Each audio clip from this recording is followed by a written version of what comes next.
പതിപ്പിക്കാനേ ഉള്ളൂ. അങ്ങനെ കൂട്ടുകാരെ, ജാസ്മിൻ വീണ്ടും ഫൈറ്റിലേക്ക് ഇറങ്ങിയിരിക്കുകയാണ്. ഈ വട്ടവും നല്ല കട്ടക്കലിപ്പാണ് നമുക്ക് കാണാൻ കഴിയുന്നത്. സിജോയും ജാസ്മിനുമാണ് നേരെ മുഖാമുഖം വീണ്ടും വന്നിരിക്കുന്നത്. മുഖമുദ്ര ടാസ്കിലാണ് രണ്ടുപേരും തമ്മിലൊരു വാക്കേറ്റം ഉണ്ടായിരിക്കുന്നത്. ആരുടെ ബോർഡിലാണ്? ബിഗ് ബോസ് ചോദിക്കുന്നുണ്ട് ആരുടെ ബോർഡിലാണ് മുഖമുദ്ര കൂടുതലുള്ളതെന്ന്. അപ്പം ഓരോരുത്തർ എണ്ണിട്ട് ഇത് കൂട്ടാൻ പറ്റില്ല, ഇത് കൂട്ടാൻ പറ്റില്ല എന്നൊക്കെ പറയുന്നുണ്ട്. അപ്പം അതിനെതിരെയാണ് ജാസ്മിൻ പ്രതികരിക്കുന്നത്. പതിപ്പിക്കണമെന്നേ പറഞ്ഞിട്ടുള്ളൂ, ഇങ്ങനെ പറഞ്ഞിട്ടില്ല, അങ്ങനെ പറഞ്ഞിട്ടില്ല എന്ന് പറഞ്ഞിട്ടാണ് ജാസ്മിൻ വാദിക്കുന്നത്. പക്ഷേ സിജോ അത് അംഗീകരിക്കാൻ തയ്യാറല്ല. സിജോ ജാസ്മിനെതിരെ നിന്ന് തുറന്നടിച്ച് സംസാരിക്കുന്നുണ്ട്. ജാസ്മിൻ ഒട്ടും വിട്ടുകൊടുക്കാൻ തയ്യാറല്ല. ജാസ്മിൻ അതിനേക്കാളും ശക്തിയായിട്ട് തിരിച്ചു പറയുന്നുണ്ട്. അപ്പോൾ ഇതെന്താകും, എങ്ങനെയാകും എന്നുള്ളത് നമുക്ക് കണ്ടറിയാം. ഇതേ ടാസ്കിൽ അഭിഷേകും ജിൻഡോയും തമ്മിലുള്ള കയ്യാങ്കളിയാണ് വീണ്ടും അവിടെ നടക്കുന്നത്.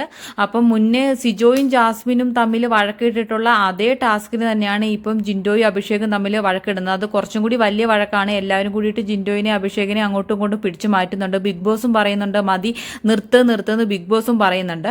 അപ്പം ഇതിൻ്റെ ഒരു ഫൈനൽ എന്താണെന്നുള്ളത് നമുക്ക് എപ്പിസോഡ് കണ്ടാലാണ് മനസ്സിലാകുള്ളൂ.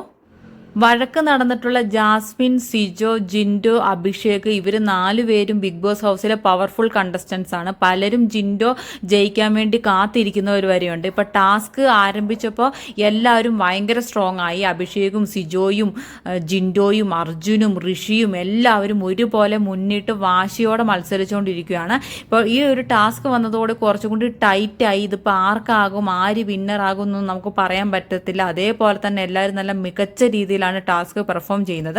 അതിനിടയ്ക്കാണ് ഇപ്പോൾ ഇവർ 4 പേരും കൂടിയിട്ടുള്ള ഇങ്ങനെ ഒരു ഫൈറ്റും വന്നത്. 4 പേരെന്ന് പറയുമ്പോൾ സിജോയും ജാസ്മിനും ജിൻഡോയും അഭിഷേകും, അങ്ങനെയാണ് ഇവിടെ ക്ലാഷ് വന്നിട്ടുള്ളത്.